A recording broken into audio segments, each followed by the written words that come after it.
राधे राधे। कैसे हैं आप सभी लोग? आशा कर रहे हैं कि अच्छे होंगे और पढ़ रहे होंगे। तो सबसे पहले मेरे चैनल पर आपका स्वागत है। मेरा नाम है सुषमा। अगर आप नए हैं तो प्लीज़ सब्सक्राइब कर लें और वीडियो को पूरा देखें और पढ़ते रहें। तो आज पढ़ेंगे हम लोग सूरदास को। तो क्या है कि सब लोग पढ़े हैं, ऐसे ही देख देख कर लगेगा अरे ये तो पढ़े हैं हम। अवॉइड करना ही सही प्रश्नों को गलत करना होता है, और सही प्रश्नों को गलत करने से ही हम परीक्षा से बाहर हो जाते हैं। ऐसा मेरा अनुभव है, और सबका ही अनुभव ऐसा एकदम सटीक और सही होता है कि गलत प्रश्न सही सरल प्रश्नों को हम लोग गलत करते हैं। तो हमेशा सरल से कठिन की ओर बढ़ना चाहिए। तो बेसिक पढ़ना चाहिए। भले हम कई बार सूरदास को पढ़ें, लेकिन एक दो बार पढ़ लेने से क्या है, और इस तरह की पुस्तकें पढ़ने से ना 8-10 क्वेश्चन अपने आप बन जाते हैं, याद हो जाते हैं। तो आइए आज पढ़ते हैं कवि सूरदास को भक्तिकाल के कृष्ण काव्यधारा के अंतर्गत कृष्ण काव्य के सम्राट, वात्सल्य के सम्राट सूरदास को। तो इनका जन्म हुआ है 1478 को और मृत्यु हुआ है 1583 ईस्वी को।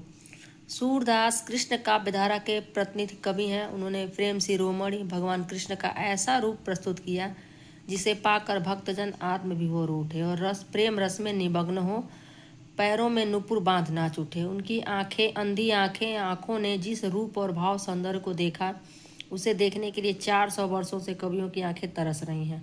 उनका काव्य सहृदयता की अनुपम निधि है। वात्सल्य एवं श्रृंगार उनके काव्य की अमर थाती है। तो जीवन परिचय। भक्त कवियों में शिरोमणि सूर का जीवन व्रत अंधकारमय है। इसका सबसे बड़ा कारण यह है कि उन्होंने अपने विषय में किसी ग्रंथ में कोई उल्लेख नहीं किया है। कहा जाता है उनका जन्म 1478 ईस्वी संवत 1535 विक्रम में मथुरा आगरा सड़क पर स्थित रुनकता नामक ग्राम में हुआ था। कुछ विद्वान इनका जन्म दिल्ली के निकट सीही नामक ग्राम में मानते हैं। सूर के पिता का नाम श्री रामदास बताया जाता है। वे सारस्वत ब्राह्मण थे। कुछ विद्वान सूर को जन्म से ही अंधा मानते हैं, परंतु एक जन्मांध व्यक्ति से प्रकृति चित्रण और मानव स्वभाव के ऐसे यथार्थ चित्रण की कैसे आशा की जा सकती है। इस प्रकार इनकी रचनाएं इस तथ्य का सबल प्रमाण है कि वे संभवतः बाद में अंधे हुए होंगे। सूर बचपन से ही विरक्त हो गए थे और गऊ घाट में रहकर विनय के पद गाया करते थे। एक बार वल्लभाचार्य गऊ घाट पर रुके। सूरदास ने उन्हें स्वरचित एक पद गाकर सुनाया। वल्लभाचार्य ने उनको कृष्ण लीला का गान करने का सुझाव दिया। वे वल्लभाचार्य के शिष्य बन गए और कृष्ण की लीला का गान करने लगे। वल्लभाचार्य ने उनको गोवर्धन पर बने श्रीनाथ जी के मंदिर में कीर्तन करने के लिए रख दिया। वल्लभाचार्य जी के पुत्र विठलनाथ ने अष्टछाप के नाम से 8 कृष्ण भक्त कवियों का संगठन किया। सूरदास अष्टछाप के सर्वश्रेष्ठ कवि हैं। भगवान कृष्ण के लीला पद गाते हुए सूर सन 1583 संवत 1640 विक्रम के लगभग पारसौली नामक ग्राम में कृष्णामय हो गए। इनका साहित्यिक योगदान देखते हैं। सूरदास हिंदी साहित्य के महान कवि हैं। उनके काव्य का मुख्य विषय कृष्ण भक्ति है। उन्होंने ब्रज के लीला पुरुषोत्तम कृष्ण की लीलाओं का विशद वर्णन किया है। महाभारत के राजनीतिज्ञ योगी राज कृष्ण के वर्णन में इनकी मनोवृत्ति अधिक नहीं रम सकी। सूर ने कृष्ण की बाल लीलाओं का बड़ा ही विशद तथा मनोरम वर्णन किया है। बाल जीवन का कोई पक्ष ऐसा नहीं जिस पर इस कवि की दृष्टि न पड़ी हो, इसलिए उनका बाल वर्णन विश्व साहित्य की अमर निधि बन गया है। कवियों के प्रेम और विरह का वर्णन भी अधिक आकर्षक है। संयोग और वियोग दोनों का मर्मस्पर्शी चित्रण सूरदास ने किया है। सूरदास का एक प्रसंग भ्रमर गीत कहलाता है। इस प्रसंग में गोपियों के प्रेमावेश ने ज्ञानी उद्धव को भी प्रेमी एवं भक्त बना दिया। सूर्य के काव्य की सबसे बड़ी विशेषता है उनकी तन्मयता। वे जिस प्रसंग का वर्णन करते हैं उसमें आत्म विभोर कर देते हैं। उनके विरह वर्णन में गोपियों के साथ ब्रज की प्रकृति भी विषाद मग्न दिखाई देती है। सूर की भक्ति अनुपम और अनुकरणीय है। इस प्रकार सूर का साहित्यिक अवदान अस्मरणीय है। कृतियाँ। भक्त शिरोमणि के विषय में यह प्रसिद्ध है कि उन्होंने लगभग 1.25 लाख पदों की रचना की थी, परंतु अभी तक केवल 8-10 हजार पद ही प्राप्त हुए हैं। सूर के ग्रंथों की संख्या 25 मानी जाती है, परंतु उनके प्रामाणिक 3 ही ग्रंथ उपलब्ध हैं। उनका विवरण इस प्रकार है। सूर सागर, सूर सारावली, साहित्य लहरी। सूर सागर यह 12 स्कंदों में विभक्त है। इसके 10वें स्कंद का बहुत महत्व है, क्योंकि इसमें श्री कृष्ण का चरित्र वर्णित किया गया है। इसमें वात्सल्य और श्रृंगार रस प्रधान है। सूर सारावली, इस ग्रंथ को सूर सागर की अनुक्रमणिका कहें तो कोई अत्युक्ति नहीं होगी। इनमें 1107 पद हैं। इसमें कृष्ण की संयोग लीलाओं का वर्णन विशेष रूप से देखने को मिलता है। साहित्य लहरी, इसे भी सूर सागर का एक अंश कहा जाता है। यह 118 दृष्टिकूट पदों का संग्रह है। लक्षण ग्रंथ के समान इसमें मुख्य रूप से नायक नायिका भेद, अलंकार, रस एवं नक्सिक आदि का वर्णन किया गया है। इसके अतिरिक्त सूर द्वारा रचित गोवर्धन लीला, नाग लीला, पद संग्रह, सूर पचीसी आदि ग्रंथ भी प्रकाश में आए हैं, परंतु सूर सागर से जगत में प्रसिद्ध हुए हैं। काव्यगत विशेषताएं क्या हैं? सूर महान भक्त थे। वे पुष्टि मार्गी भक्ति के मानने वाले कवि हैं। उनके आराध्य कृष्ण हैं। सूर की भक्ति मुख्यतः सखा भाव की है, परंतु उनमें विनय, दाम्पत्य और माधुर्य भाव का भी मिश्रण है। सरस भक्ति के साथ सूर ने भक्ति को सुगम और सर्वजन सुलभ बनाने के लिए वात्सल्य और दाम्पत्य भाव द्वारा भी भगवान की आराधना की उपासना की है। साथ ही उनकी भक्ति में विनय एवं माधुर्य का समावेश है। सूर श्री कृष्ण के अनन्य भक्त हैं। सूर के काव्य का आधार प्रेम है।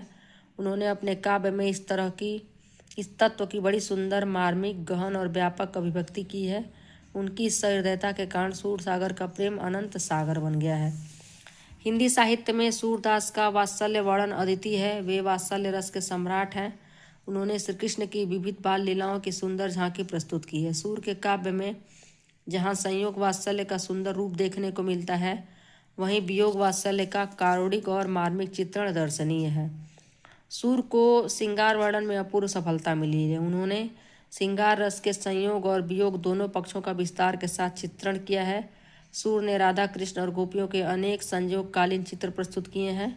उन्होंने श्रृंगार के संयोग पक्ष के साथ वियोग पक्ष का भी बड़ा सजीव, स्वाभाविक और हृदयग्राही अंकन किया है। जब कृष्ण गोपियों के पास से मथुरा चले आते हैं तो उनकी व्यथा का पारावार नहीं रहता। वे इनके वियोग में रात दिन आंसू बहाती हैं। भ्रमर गीत में उनके विरह वर्णन की विलक्षणता दर्शनीय है। सूर ने यद्यपि श्रीमद्भागवत के 10वें स्कंद को अपने काव्य का आधार बनाया है, परंतु उनकी विषय वस्तु में सर्वत्र मौलिकता विद्यमान है। सूर के काव्य में प्रकृति चित्रण कहीं पृष्ठभूमि के रूप में, कहीं उद्दीपन के रूप में और कहीं अलंकारिक रूप में दिखाई देता है। इस प्रकार सूर के काव्य का भाव पक्ष अत्यंत सबल, मार्मिक और प्रभावशाली बन पड़ा है। सूरदास का काव्य जहाँ भाव प्रवणता की दृष्टि से अनुपम बन पड़ा है, वहीं कला पक्ष की दृष्टि से भी उत्कृष्ट है। सूर की भाषा ब्रज भाषा है। यदि सूर को साहित्यिक ब्रज भाषा का निर्माता कहा जाए तो अत्युक्ति नहीं होगी, क्योंकि उनसे पूर्व ऐसा कोई कवि नहीं मिलता है जिसने ब्रज भाषा का उन जैसा सुंदर और व्यवस्थित रूप प्रस्तुत किया हो। उनकी भाषा आडंबरहीन तथा हृदयगत भावों का चित्रण करने में पूर्ण समर्थ है। सूर ने अपनी भाषा को लोकप्रिय बनाने में संस्कृत के तत्सम शब्दों के साथ फारसी और अरबी के शब्दों का भी प्रयोग किया है। उनकी भाषा में अवधी और ग्रामीण भाषा के शब्दों का प्रयोग दिखाई देता है। सत्यता यह कि ब्रज भाषा सूर के हाथों से जिस सौष्ठव के साथ ढली है, वैसा सौंदर्य उसे बिरले ही कभी दे सके। श्री कृष्ण की बाल लीलाओं का वर्णन करते समय जन्म से लेकर किशोरावस्था तक का कृष्ण का चरित्र तो किसी को भी ईर्ष्यालु बनाने की क्षमता रखता है। बाल हट, गोचारण, वन से प्रत्यागमन, माखन चोरी आदि के पदों का लालित्य सूर के अतिरिक्त अन्यत्र दुर्लभ है। सूर ने अपने काव्य में यत्र तत्र अलंकारों का प्रयोग किया है। उन्होंने अलंकारों का इतना ही सहारा लिया जितना भावों की अभिव्यक्ति के लिए आवश्यक था। सूर ने अपने काव्य में उपमा, उत्प्रेक्षा, प्रतीप, व्यतिरिक, रूपक, दृष्टांत, अर्थांतर, न्यास आदि अलंकारों का विशेष प्रयोग किया है। छंदों में रोला, छप्पय, सवैया, घनाक्षरी, दोहा, चौपाई आदि का प्रयोग सूर के काव्य में मुख्य रूप से हुआ है। सूर ने अपने काव्य में मुक्तक या गीत शैली को अपनाया है। वैसे सूर के काव्य में 2 शैलियों के दर्शन होते हैं, सरल शैली और कूट शैली। कूट शैली अत्यंत क्लिष्ट है। कथा वर्णन में सूर की वर्णात्मक शैली के दर्शन होते हैं। उनकी शैली में गेयता, संगीतात्मकता, मधुरता, व्यंग्य, वक्रोक्ति, वाक चातुर्यता जैसे गुण उपलब्ध होते हैं। सूर का संपूर्ण काव्य संगीत तत्व से पूर्ण है। उनमें अनेक राग रागिनियों के दर्शन होते हैं। भाव विभोर और आत्मविस्मित गोपियों के दहिले के स्थान पर कृष्ण ले की पुकार लगाना, गोपियों का तीर कमान लिए वन उपवन में पीक चातकों को बसेरा न ले पाने के हेतु मारी मारी फिरना, प्रेम की तल्लीनता के ऐसे सजीव उदाहरण सूर साहित्य के अतिरिक्त अन्यत्र कहीं भी मिलने दुर्लभ हैं। महाप्रभु वल्लभाचार्य के पुत्र गोस्वामी विट्ठलनाथ ने चार अपने पिता के और 4 अपने शिष्यों को मिलाकर 8 बड़े भक्त कवियों का अष्टछाप बनाया था। सूर उन कवियों में अग्रगण्य है। वास्तव में कृष्ण भक्त कवियों में सूर की रचना सूर सागर, श्रीमद् भागवत जैसा सम्मानित स्थान पाती रहेगी। शब्दों द्वारा अपने चरित्र नायक की माधुर्यमयी मूर्ति को पाठकों के नयनों के सम्मुख उपस्थित करने में सूर की सफलता अद्वितीय है। सूर ने तत्कालीन परिस्थितियों से खिन्न समाज का भगवान की हंसती खेलती लोक रंजक मूर्ति दिखाकर बहलाया और इस प्रकार आगे चलकर भगवान के लोक रक्षक स्वरूप की प्रतिष्ठा हेतु बड़ी ही अच्छी पृष्ठभूमि उपस्थित की। इस प्रकार सूर हिंदी साहित्य सागर के अमूल्य रत्न है। कृष्ण भक्त कवियों में उनका सर्वोच्च स्थान है। उनका एक एक पद सरसता, मधुरता, कोमलता, प्रेम और भक्ति के पवित्र भावों से पूर्ण है। सूर जहाँ वात्सल्य रस के सम्राट हैं, वहाँ श्रृंगार रस को रस राजत्व प्रदान करने में भी समर्थ हैं। श्रृंगार रस को भी रस राजत्व प्रदान करने में भी समर्थ हैं।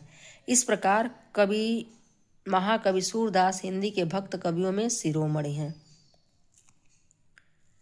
तो यह था सूरदास के विषय में जीवन परिचय।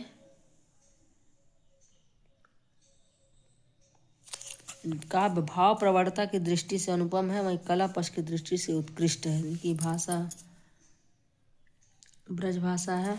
आइए देखते हैं इनकी कुछ पदावली। पद बहुत सुंदर सुंदर हैं, सभी तो नहीं पढ़ पाएंगे, समय लगेगा। विनय है यह अब कह रहा कि लेऊ भगवान, मेरू मन अनंत कहाँ सुख पावे, जैसे उड़ी जहाज को पंछी फिर जहाज पर आवे। तो जिनको भी पढ़ना होगा रोक के पढ़ लेगा, क्योंकि वीडियो लंबा हो जाएगा तो कोई देखेगा नहीं, ऐसे भी लोग नहीं देखते हैं।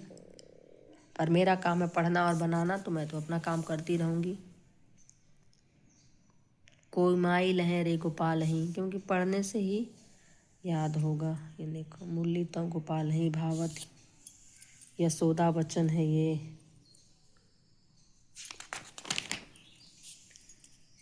फिर ये भ्रमर गीत से लिया गया, जो उद्धव आते हैं गोपियों को, राधा को निर्गुण भक्ति के लिए प्रेरित करने, और वही प्रेमी बन जाते हैं। ये लोग बोलते हैं उद्धव मोहि ब्रज बिसरत नाही। फिर ये भी बहुत प्रसिद्ध है, बिन गोपाल बैरन भव कुंजे, हमारे हरि हारिल की लकड़ी। ये उद्धव जोग जोग हम नाही। ये कि बहुत कई बार पूछा है, लरिकाई को प्रेम कहो अली कैसे छूटत, कहाँ कहो ब्रजनाथ चरित अंतर्गति लूटत। कहत कहत परदेसी की बात, सभी पूछा हुआ है, कोई ऐसा नहीं है जो इसमें पूछा नहीं है। निस्दिन न बरसत नयन हमारे, उद्धव भली भई ब्रज आए। फिर है अखियाँ हरि दर्शन की भूखी, और अनुकरणीय है, जैसे उड़ी जहाज को पंछी फिर जहाज पर आवे। जी मधुकर अंबुज रस चाक्यो, क्यों करील फल भावे, हमारे हरि हारिल की लकड़ी, लरिकाई को प्रेम कहाँ अली कैसे छूटत। तो प्रश्न है, किस काव्यधारा के कवि हैं? कृष्ण काव्यधारा के प्रतिनिधि कवि हैं। भक्ति शाखा के, कृष्ण भक्ति शाखा के सूरदास, सूर के गुरु हैं वल्लभाचार्य। जन्मकाल 1478, मृत्युकाल 1583। भाषा ब्रज। सूर सागर के रचयिता सूरदास। सूर की रचना है साहित्य लहरी। सूर के पिता का नाम है रामदास। जन्म स्थान कहीं रुनकता कहीं सीरी। उनके जन्म से कौन ब्राह्मण? सारस्वत ब्राह्मण। अष्टसाप की स्थापना वल्लभाचार्य के बेटे विट्ठल नाथ ने की। भक्ति है सख्य भाव की। आराध्य कौन है? कृष्ण। और इनकी प्रमुख रचना है सूर सारावली और सूर सागर और साहित्य लहरी। फिर है सूर के आराध्य। सूर की दो भाव पक्षी विशेषताएं लिखिए। तो भाव प्रवणता की दृष्टि से अनुपम है, और ये मौलिकता भी विद्यमान है इनके में, और स्वाभाविक और हृदय ग्राही अंकन भी किया गया है। वात्सल्य वर्णन में अद्वितीय है। देखिए, सूर की भक्ति मुख्यतः सखा भाव की है। सूर के काव्य का आधार क्या है? प्रेम है। तो यह था सूरदास के विषय में। आशा कर रही हूँ मैं कि सबको अच्छा लगेगा, और अच्छा लगे तो ज़रूर पढ़ें, वीडियो को पूरा देखें, लगा लें। कुछ काम कर रहे हैं तो सुनते रहें। और अभी और प्रश्न है, जो LT ग्रेड मेंस की तैयारी कर रहे हैं, जिनका प्री निकल गया है, वो इन प्रश्नों को अपने कॉपी में लिख लें और इनके उत्तर खुद से लिखने की कोशिश करें। ऐसा महसूस करें कि जैसे हम परीक्षा हाल में प्रश्नों के उत्तर लिख रहे हैं। तो इससे क्या हुआ, बहुत बढ़िया जो प्रैक्टिस हो जाएगा, और जो लिखने की प्रैक्टिस भी अच्छी हो जाएगी, और डर भी निकल जाएगा। खुद से उत्तर बनाइए, गलत सही खुद से अपना मूल्यांकन करें कि हम कैसा उत्तर लिख रहे हैं। कैसा सोचिए, अगर हम उत्तर लिख रहे हैं किसी प्रश्न के और मुझे ही पढ़ने में थोड़ी शर्मिंदगी लग रही है कि हम गलत लिख दिए हैं, तो परीक्षक क्या सोचेगा। तो इस तरह से आप ज़रूर पढ़ने की कोशिश करें, प्रैक्टिस करें। और ये शब्दार्थ दिया हुआ है, तो आशा कर रही हूँ कि अच्छा लगेगा। अच्छा लगे पूरा वीडियो को पूरा देखें और ज़रूर कमेंट करें। तो अगले वीडियो में पढ़ेंगे हम लोग सूरदास को। मिलते हैं फिर से, धन्यवाद।